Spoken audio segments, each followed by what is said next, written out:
बीडमधील संतोष देशमुख हत्या प्रकरणात सीआयडी कडून तपासाला वेग आलाय। सीआयडीचा फोकस आता आरोपी सुदर्शन घुलेवर आहे।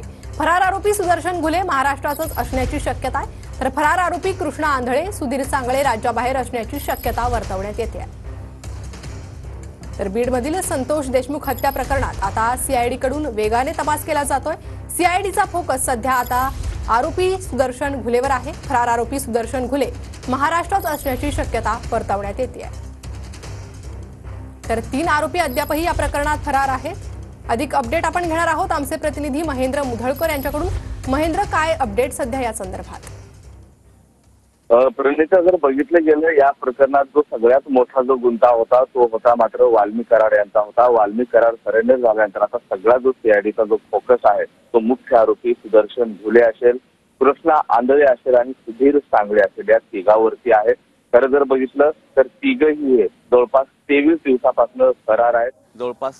दिवसापासून फरार आहेत।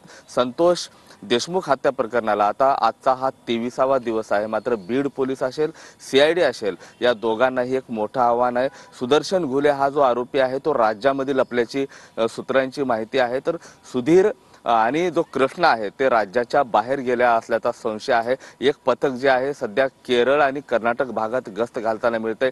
सीआयडीचे जे पथकं आहेत 9 पथकं आहेत, ज्या पथकामध्ये पोलीस आणि सीआयडीचे कर्मचारी असे 150हून अधिक कर्मचारी आणि अधिकारी आहेत। त्यामुळे या दोघांच्याही पुढे एक मोठं आव्हान जे आहे सध्या तरी आपल्याला पाहायला मिळते। हत्या प्रकरण राज्यभर गाजत असताना दुसरीकडे मात्र हे 3 आरोपी सापडत नसल्यामुळे बीड पोलीस असेल, सीआयडी असेल यांच्यावरही प्रश्नचिन्ह उपस्थित झाले आणि त्याच अनुषंगाने आज मसाजोगमध्ये देखील या आरोपींना अटक करावं यासाठी जलसमाधी जे आंदोलन आहे ते ग्रामस्थांच्या वतीनं पुकारण्यात आलेलं आहे। आता वाल्मी कराड यांना अटक केल्यानंतर दुसरीकडे आता या 3 आरोपींना अटक कधी होणार वेगाने तपास सुरू झालाय। धन्यवाद महेंद्र सविस्तर माहितीसाठी।